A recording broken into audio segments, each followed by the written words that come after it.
In May 12, 2825, a single fingerprint on a coffee cup forgotten in evidence for 18 years becomes the key to solving a murder that destroyed a small upstate New York farming community.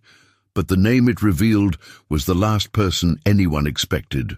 In the basement of the Dutchess County Sheriff's Department, beneath flickering fluorescent lights and between towers of moldering case files, Detective Sarah Taylor held a manila folder that would shatter everything the residents of Millbrook thought they knew about September 15, 2003.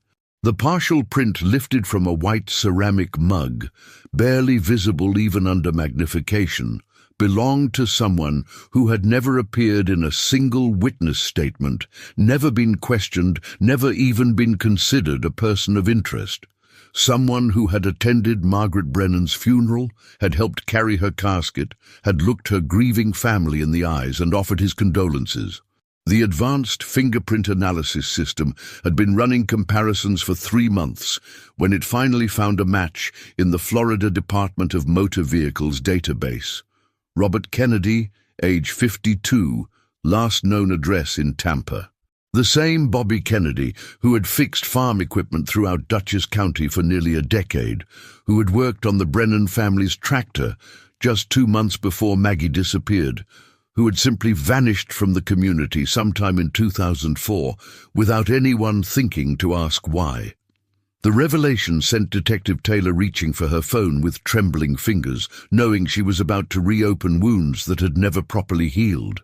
If you're fascinated by how modern forensic technology is finally bringing justice to long-forgotten victims, make sure to subscribe to our channel, because this is just the beginning of a story that will challenge everything you think you know about trust, deception, and the secrets that small communities keep buried.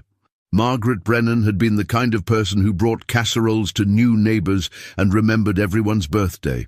Her disappearance hadn't just been a crime, it had been the death of innocence in a place where people still left their doors unlocked and children rode their bikes until the streetlights came on.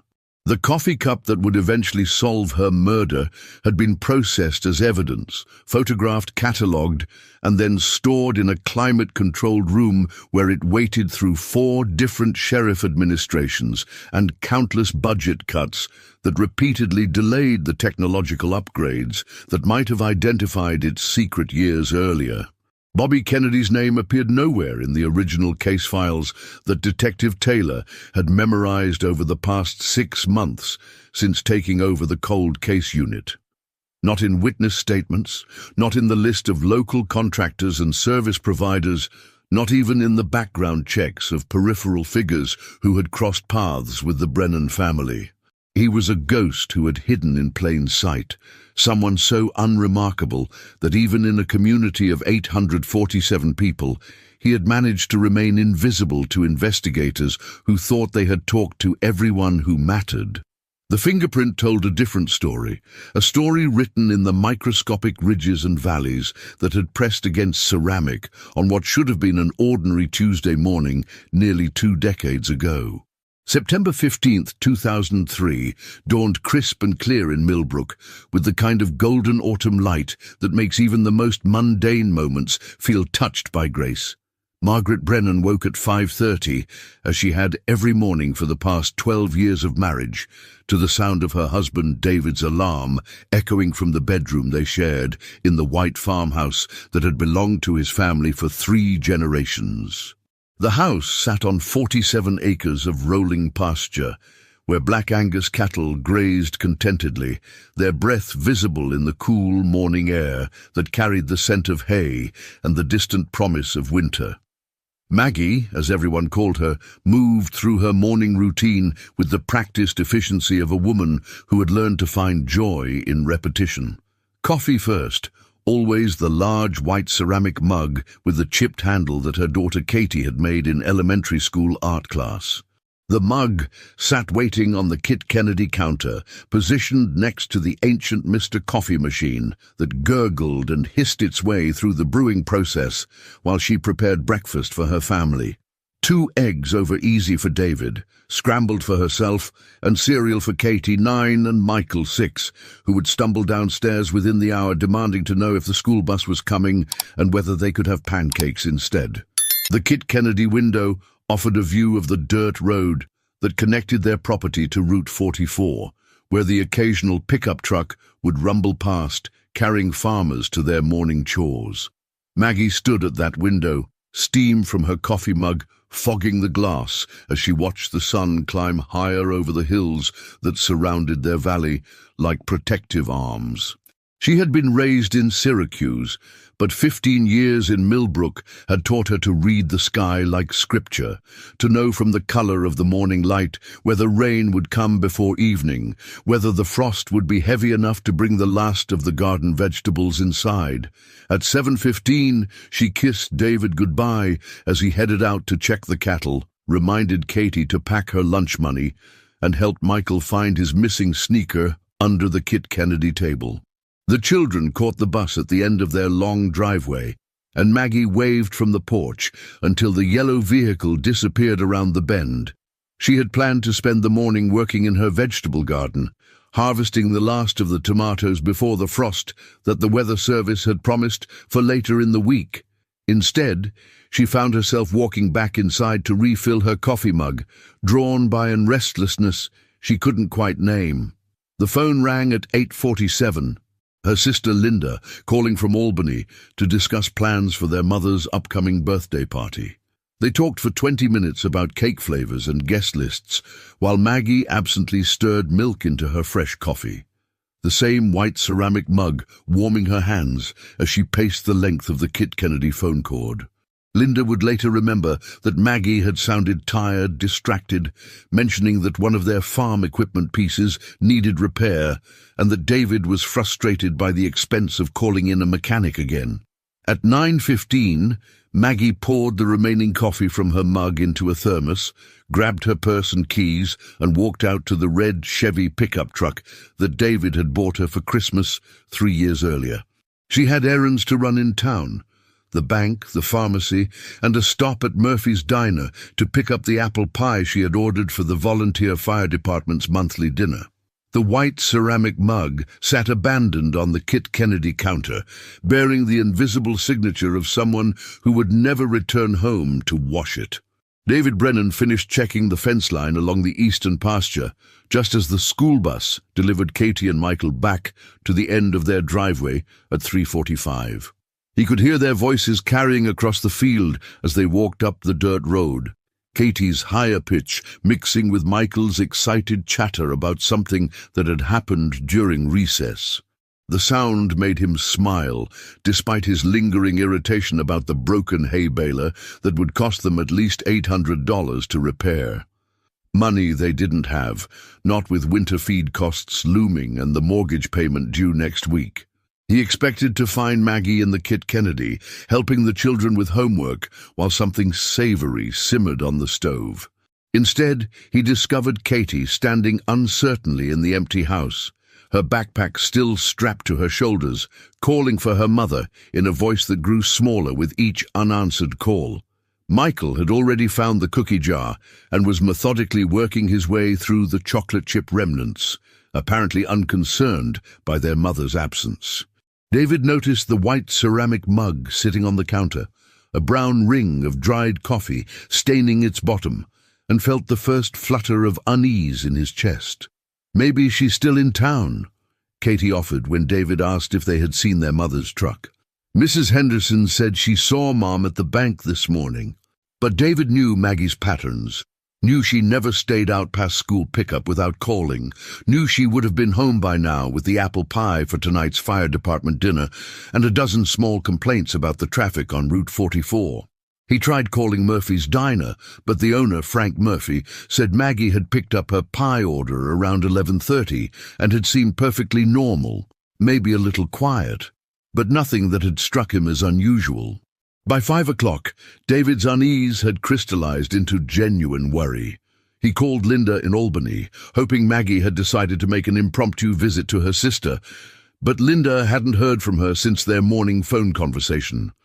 The volunteer fire department dinner was scheduled to begin at 6, and Maggie had never missed one in 12 years. David loaded the children into his truck and drove the route between their house and town, scanning the roadside for any sign of the red Chevy, his hands gripping the steering wheel tight enough to leave marks. They found the truck at 6:27, pulled off on the shoulder of Route 44, about 3 miles from Murphy's Diner, positioned as if Maggie had simply decided to stop and admire the view of Patterson Creek winding through the valley below. The engine was still running, the driver's door hanging open like a mouth frozen mid-scream. Her purse sat on the passenger seat, wallet intact, $73 in cash undisturbed. Next to it, a white ceramic cup from Murphy's Diner held the remnants of what appeared to be coffee purchased hours earlier, the liquid long since cooled to room temperature. David stood beside the truck for several minutes, his mind refusing to process what his eyes were showing him. Katie began crying softly in the back seat of his pickup, while Michael asked repeatedly why Mommy's truck was there, but Mommy wasn't. The keys were still in the ignition, the radio still playing the country station Maggie preferred. Patsy Cline's voice drifting into the gathering dusk with words about walking after midnight. David finally turned off the engine and called Sheriff Tom Gallagher from his cell phone, his voice shaking as he tried to explain that his wife appeared to have simply vanished into thin air. Sheriff Tom Gallagher had been elected to his position largely because he looked the part, tall, weathered, with the kind of steady presence that made people feel safer when he walked into a room. He had handled his share of domestic disputes, drunk driving accidents, and the occasional burglary, but nothing in his 23 years of law enforcement had prepared him for the sight of Margaret Brennan's abandoned truck sitting on Route 44 like a riddle without an answer. The immediate area showed no signs of struggle, no skid marks to suggest sudden braking, no broken glass or torn fabric to indicate violence. It was as if Maggie had simply evaporated, leaving behind only the material evidence of a life interrupted mid-sentence. Within hours, Gallagher had called in favors from 3 neighboring counties, transforming the quiet Tuesday evening into a carefully orchestrated emergency response. The initial search team included 2 bloodhounds from the state police, a helicopter crew from Albany, and 47 volunteers who had heard about Maggie's disappearance through the rapid-fire communication network that connected every household in Millbrook. By Wednesday morning, the number had swelled to over 200 people, representing nearly a quarter of the county's population, all united by the desperate need to bring home a woman who had never hurt anyone and whose children were asking questions that no one knew how to answer. The search grid covered 15 square miles of some of the most challenging terrain in eastern New York. Dense forests that had been growing untouched for decades, creek beds that could hide a body for years, abandoned farm buildings that offered countless hiding places for evidence or worse. Volunteers walked arm in arm through fields where the corn still stood 8 feet high, calling Maggie's name until their voices became hoarse whispers. The bloodhounds picked up her scent near the truck and followed it for roughly 50 yards into the woods before losing the trail at a small stream that fed into Patterson Creek. Frank Murphy closed his diner for the first time in 15 years to join the search, bringing thermoses of coffee and sandwiches for the volunteers who refused to stop even when darkness made their efforts dangerous. The local churches organized rotating prayer vigils, while the elementary school counselor worked overtime, helping Katie and Michael process the incomprehensible reality that their mother had simply disappeared. David Brennan searched with the desperate intensity of a man who believed he could will his wife back into existence through sheer force of determination, his face growing more gaunt with each passing day. By Friday, the search had expanded to include dive teams in Patterson Creek and the nearby Queechee Lake, while helicopters equipped with thermal imaging swept the forests that covered the hills surrounding Millbrook. The state police brought in cadaver dogs whose specialized training made everyone's stomach clench with the implications of their presence. Local television news crews arrived from Albany and Poughkeepsie, transforming the quiet farming community into an unwelcome spectacle where reporters thrust microphones at grieving neighbors and asked the same unanswerable questions over and over. Sheriff Gallagher found himself coordinating a massive operation while simultaneously conducting the most important investigation of his career. The evidence from Maggie's truck had been carefully collected and sent to the state crime laboratory, but initial processing would take weeks. The white ceramic cup from Murphy's Diner received particular attention from forensic technicians who dusted it for fingerprints, swabbed it for DNA, and photographed it from every possible angle before sealing it in an evidence bag that would eventually find its way to a storage room where it would wait 18 years for technology advanced enough to read the secrets it contained. The search continued for 10 days, covering an area that eventually encompassed over 40 square miles, but Margaret Brennan remained as elusive as smoke. The volunteers gradually returned to their normal routines, though many would continue driving alternate routes home from work for months afterward, still hoping to spot some sign of the woman who had vanished without explanation from a road she had traveled countless times before. October 8, 2003, dawned grey and drizzling, the kind of miserable weather that made even the most optimistic residents of Millbrook feel as though the world was slowly drowning in sorrow. 23 days had passed since Margaret Brennan's disappearance, and the massive search effort had dwindled to a handful of dedicated volunteers who continued combing the woods on weekends, their voices hoarse from calling a name that never received an answer. The national media attention had moved on to fresher tragedies, leaving Millbrook to wrestle with its grief in private, the way small communities always do when the cameras stop rolling and the world forgets their pain. Jimmy Patterson had been fishing Oakwood Creek since he was old enough to hold a rod, following the winding waterway that connected Patterson Creek to the Hudson River through 12 miles of some of the most isolated wilderness in Dutchess County. At 71, he knew every bend, every deep pool where the trout liked to hide, every fallen log that created the perfect ambush point for a patient angler. He had come to the creek that morning seeking the kind of solitude that only water and silence could provide, hoping to catch enough fish for dinner and maybe find a few hours of peace from the constant tension that had gripped his community since Maggie vanished. The body appeared around a bend in the creek, where the water deepened into a natural pool, caught against a fallen birch tree whose white bark had been stained dark by weeks of autumn rain.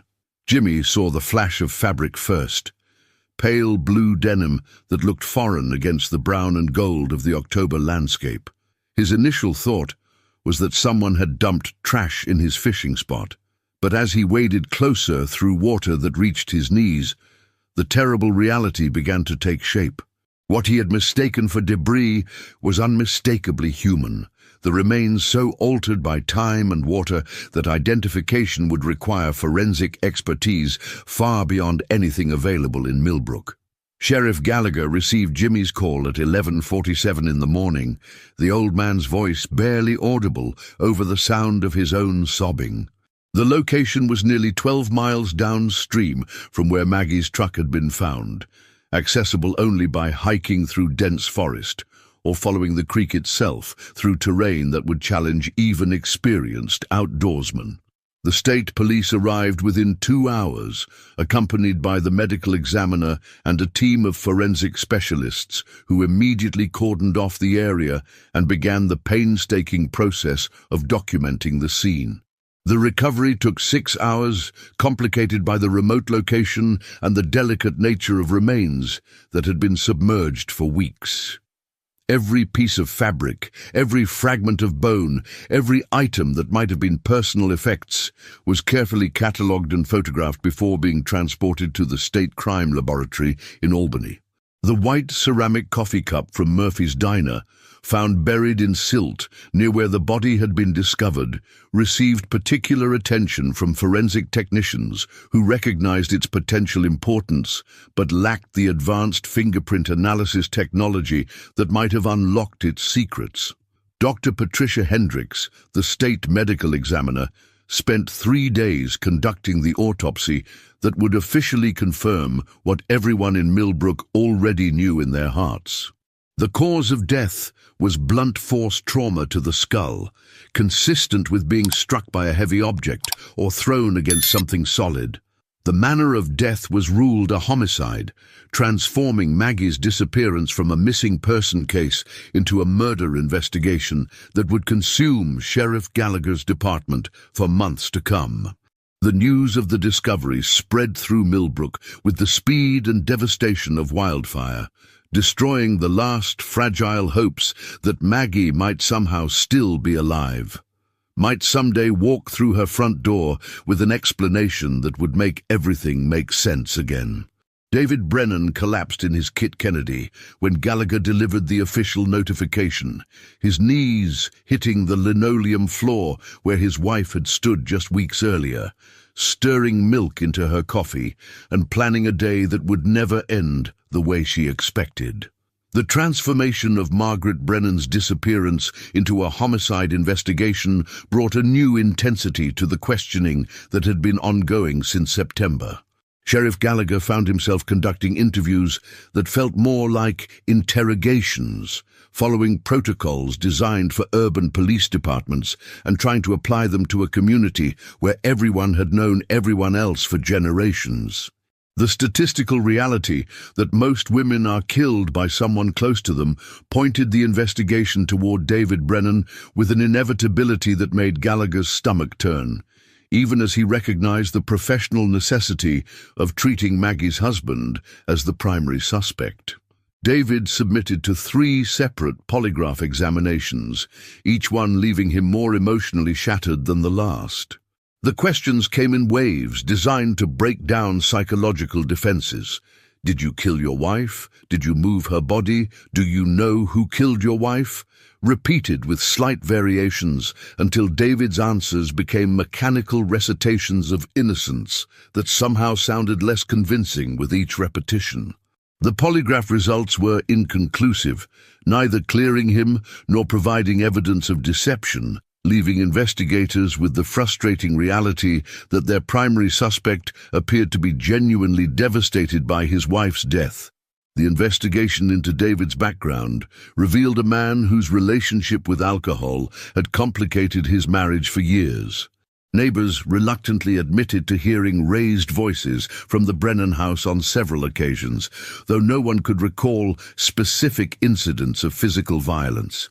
Frank Murphy mentioned that David had been drinking more heavily in recent months, sometimes appearing at the diner before noon with the telltale signs of someone trying to cure a hangover with coffee and greasy food. The pattern suggested a man under stress, possibly prone to explosive behavior, but it fell short of providing evidence that he had murdered his wife. Gallagher spent weeks reconstructing the timeline of September 15th, interviewing everyone who might have seen Maggie during her final day. The bank teller remembered her making a deposit around 10:30, noting that she had seemed distracted but not upset. The pharmacy clerk recalled filling her prescription for blood pressure medication, a routine transaction that revealed nothing unusual. Frank Murphy's account of her visit to the diner remained consistent through multiple interviews. She had picked up the apple pie she had ordered, paid in cash, and left without engaging in the kind of casual conversation that was typical for her. The forensic evidence from Maggie's truck and the crime scene provided tantalizing fragments of information that refused to coalesce into a coherent narrative. Fiber analysis revealed traces of material that didn't match anything in the Brennan household, suggesting contact with an unknown person or location. The white ceramic coffee cup yielded several partial fingerprints, but the technology available in 2003 could only determine that some of them didn't belong to Maggie, Frank Murphy, or the diner staff who regularly handled the restaurant's dishes. Investigators expanded their focus to include other men in Maggie's life, conducting interviews with the mail carrier, the veterinarian who treated their cattle, and the various contractors who had worked on their property over the years. Each conversation revealed the same portrait of a woman who was friendly but not flirtatious, helpful but not intrusive, the kind of person who remembered birthdays and brought soup to sick neighbors without making a production of her kindness. No one could imagine who might have wanted to hurt her, and no one had noticed anything unusual in the weeks leading up to her disappearance. The investigation gradually began to focus on the possibility that Maggie had been the victim of a random crime, perhaps interrupted during a robbery attempt or targeted by someone passing through the area. Route 44 carried enough traffic to make such a scenario plausible, and the remote location where her body was found suggested someone with local knowledge of the terrain. But without witnesses, without clear forensic evidence, and without a suspect who could be connected to the crime, the investigation began to lose momentum as autumn turned to winter and other cases demanded Sheriff Gallagher's attention. By Christmas 2003, Margaret Brennan's murder had become what law enforcement agencies euphemistically call a cold case. The file relegated to a metal cabinet where it would gather dust for years, while her family struggled to rebuild their lives around the permanent absence of a woman whose killer remained free, anonymous, and seemingly beyond the reach of justice. Linda Hamilton became a woman possessed by the weight of unanswered questions, her life gradually consumed by an investigation that law enforcement had essentially abandoned. While David Brennan struggled to raise Katie and Michael alone, drinking himself into a stupor most nights and barely managing to keep the farm operational, Linda transformed her grief into a relentless campaign for justice that would define the next 18 years of her existence. She converted the spare bedroom of her Albany apartment into a makeshift command center, covering every wall with photographs, timelines, maps, and copies of police reports that she had obtained through dozens of Freedom of Information Act requests. Every September 15th, Linda organized memorial vigils in Millbrook, standing on the exact spot where Maggie's truck had been found and speaking to whoever would listen about the woman who had been forgotten by everyone except her family. The attendance dwindled over the years, from hundreds to dozens, to eventually just Linda herself, standing alone on the shoulder of Route 44 with a handful of wilted flowers and a determination that bordered on obsession.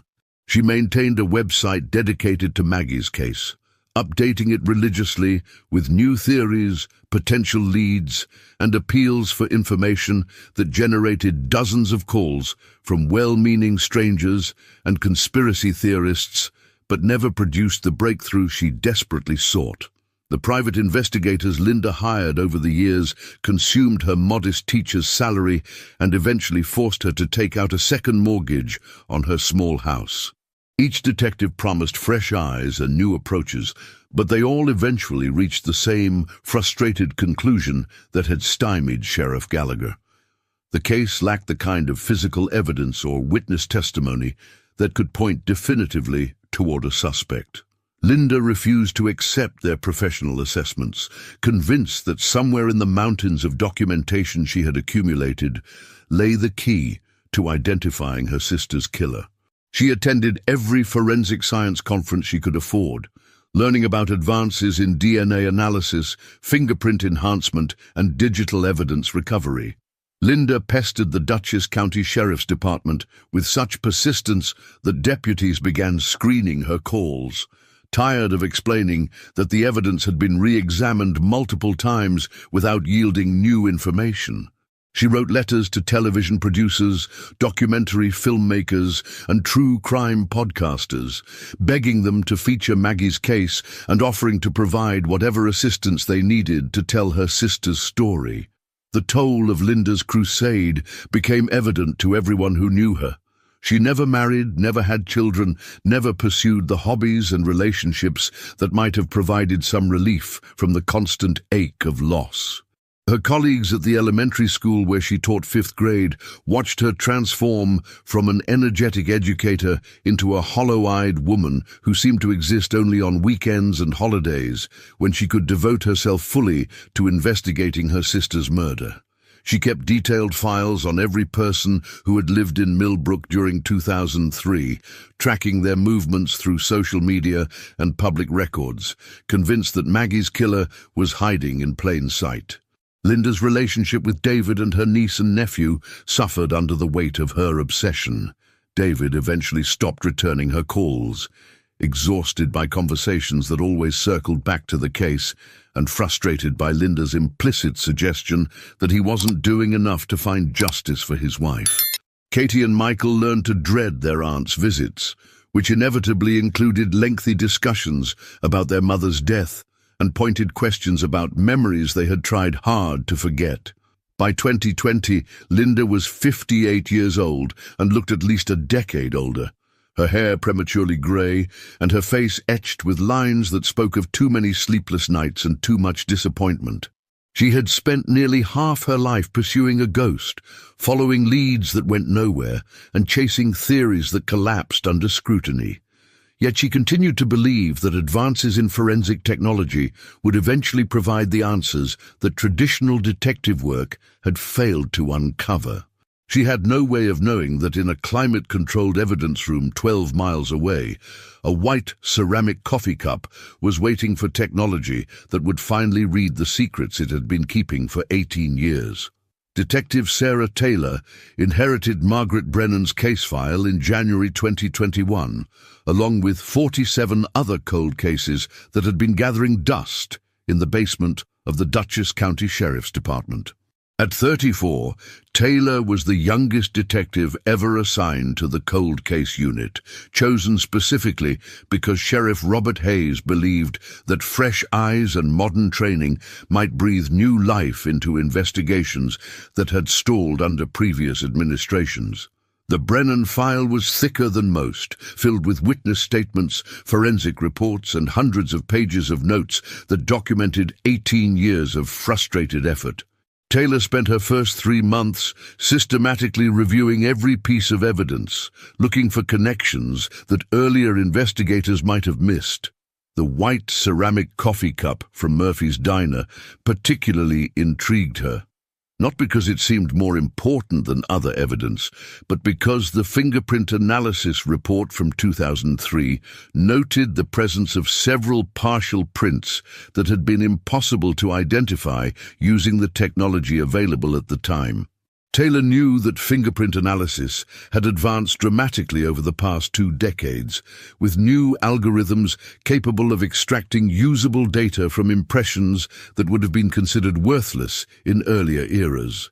The advanced fingerprint identification system that the State Crime Laboratory had installed in 2019 represented a quantum leap in forensic capability, using artificial intelligence and enhanced digital imaging to analyze prints that human examiners had dismissed as too fragmentary or degraded to be useful.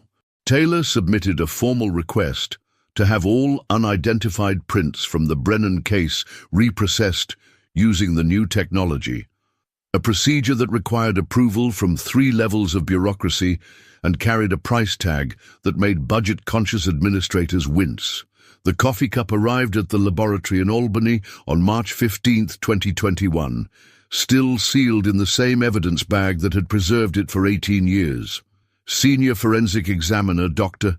Patricia Wong handled the cup with the kind of reverence usually reserved for religious artifacts, understanding that she might be holding the key to solving a murder that had haunted a rural community for nearly 2 decades. The new scanning technology could detect ridge patterns and minutiae points that were invisible to earlier analysis, creating a digital map of fingerprint characteristics with unprecedented detail and accuracy. The partial print that changed everything measured only 12 millimeters by 8 millimeters, located on the handle of the cup where someone had gripped it while drinking. Previous analysis had noted its presence but deemed it too incomplete for comparison against existing databases. The new system identified 47 distinct minutiae points within that tiny area, enough to generate a search query that was automatically compared against millions of prints in state and federal databases.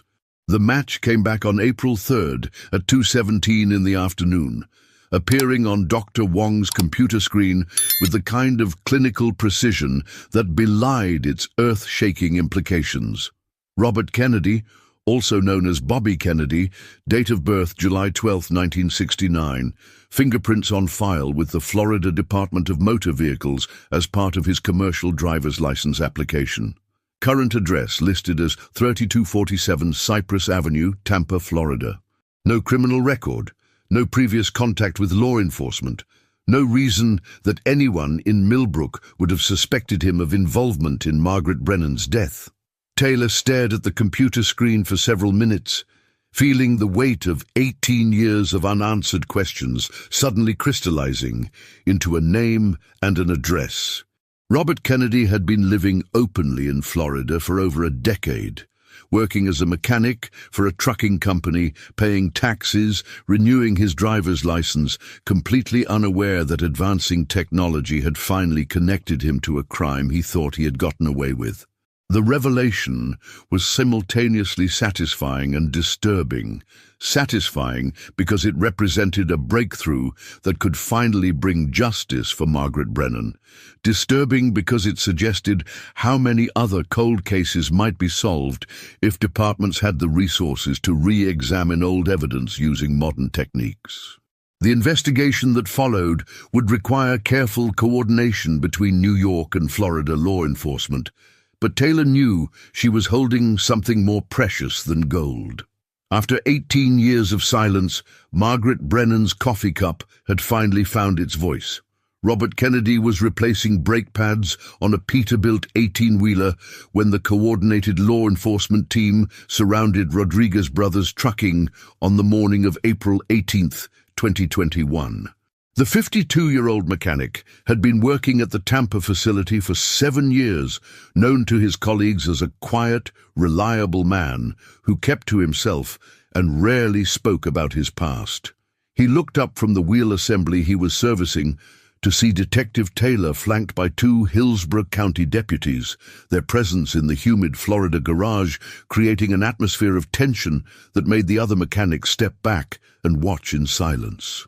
Kennedy's face registered confusion rather than fear when Taylor identified herself and explained that he was under arrest for the murder of Margaret Brennan. He wiped his grease-stained hands on a shop rag and asked quietly who Margaret Brennan was, his voice carrying what sounded like genuine bewilderment. The handcuffs clicked around his wrists with a sound that seemed unnaturally loud in the sudden silence of the garage, where hydraulic lifts had stopped hissing and air guns had fallen quiet as workers tried to process the surreal scene unfolding before them. The extradition process took 6 weeks, during which Kennedy remained in a Tampa jail cell, maintaining his innocence while his court-appointed attorney argued against sending him back to New York. During those weeks, Taylor conducted extensive background research that revealed a man who had lived an unremarkable life in Florida, working steady jobs, paying rent on time, and displaying none of the behavioral patterns typically associated with violent criminals. His employer described him as dependable and skilled, someone who arrived early and stayed late when necessary, who rarely called in sick and had never caused problems with co-workers or customers.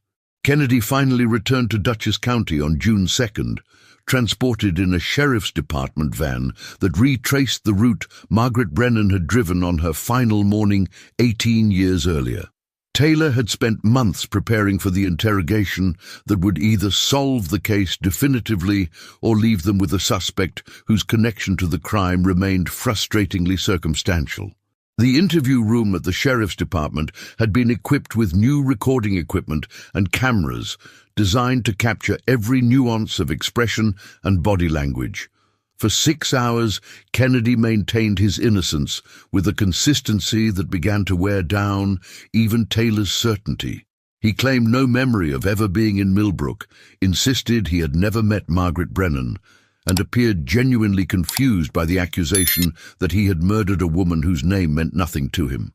His attorney repeatedly pointed out that a fingerprint on a coffee cup, while incriminating, didn't prove murder, and that there had to be some explanation for his client's presence at what might have been a completely innocent encounter. The breakthrough came during the 7th hour of questioning, when Taylor shifted tactics and began talking about Margaret Brennan not as a victim but as a person, a mother of 2 young children, a woman who brought casseroles to sick neighbors, someone whose disappearance had devastated an entire community. Kennedy's composure began to crack as Taylor described Katie and Michael Brennan growing up without their mother, David Brennan drinking himself into an early grave, Linda Hamilton sacrificing her entire adult life to the search for justice. When Kennedy finally spoke, his voice was barely above a whisper, the words seeming to emerge from someplace deep and long buried. He had been working on farm equipment throughout Dutchess County in 2003, he admitted, driving from job to job in a pickup truck that he had since sold. He remembered stopping at Murphy's Diner on September 15th for coffee and breakfast, remembered seeing a woman sitting alone at a corner table, remembered following her when she left because something about her had seemed vulnerable, accessible. The confession that followed was delivered in fragments, interrupted by long silences and moments when Kennedy seemed surprised by his own words. He described following Margaret's truck, forcing her to pull over by getting too close to her rear bumper, approaching her vehicle with the intention of robbery. When she had resisted, when she had started screaming, something had snapped inside him, and he had struck her with a tire iron he kept in his truck for changing wheels. The news of Robert Kennedy's confession spread through Millbrook with the same devastating swiftness that had marked Margaret Brennan's disappearance 18 years earlier. But this time, the community struggled to process relief rather than grief. Katie Brennan, now 27 and working as a nurse in Albany, received the call from Detective Taylor while she was ending her shift at the hospital where she had chosen to work specifically because helping people in crisis felt like the only way to make meaning from her mother's senseless death. The words seemed to echo in the hospital corridor where she stood, Taylor's voice explaining that the man who had killed her mother was finally in custody, that there would be a trial, that justice was finally within reach. Michael Brennan was 34 miles away in his apartment in Kingston, working on the computer programming degree he had pursued after years of drifting through jobs that never quite satisfied him.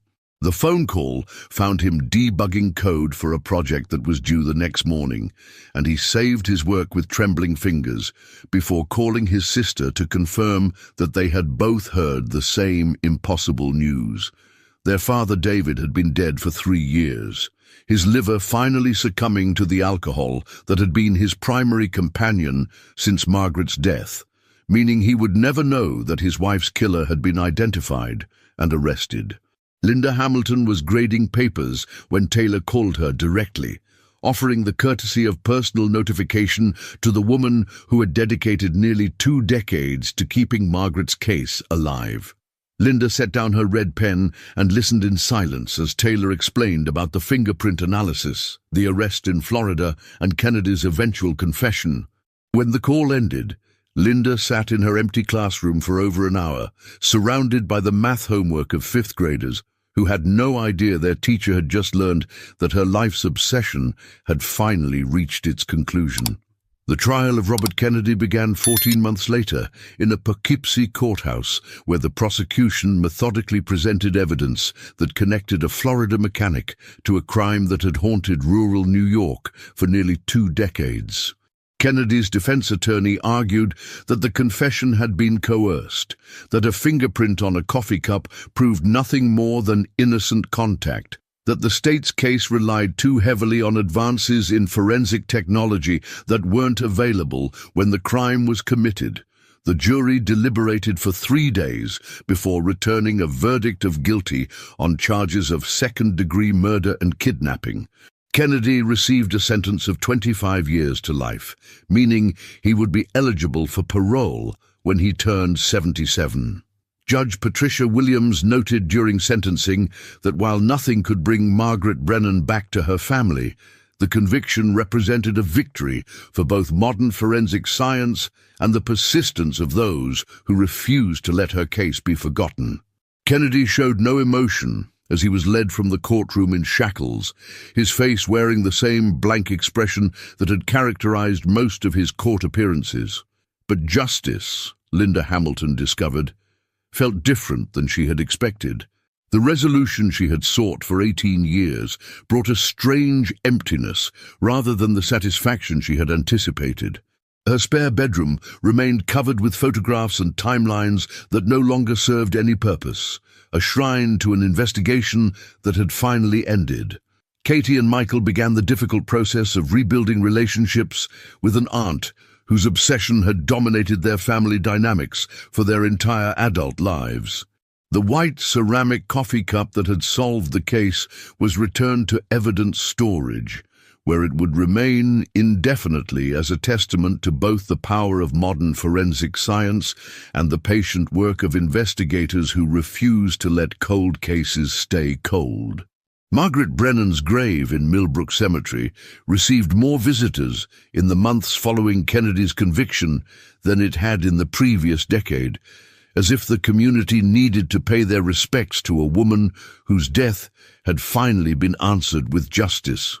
But late at night, when the visitors had gone home and the flowers had wilted, questions remained about what other secrets might be hidden in evidence rooms across the country, waiting for technology advanced enough to give voice to the silent witnesses of unsolved crimes. If cases like Margaret's fascinate you, stories where persistence and advancing forensic science finally bring answers to families who never stop believing in justice, consider subscribing to explore more mysteries where the truth emerges from the shadows after years of patient investigation. Sometimes the most powerful evidence speaks in whispers that only time and technology can amplify.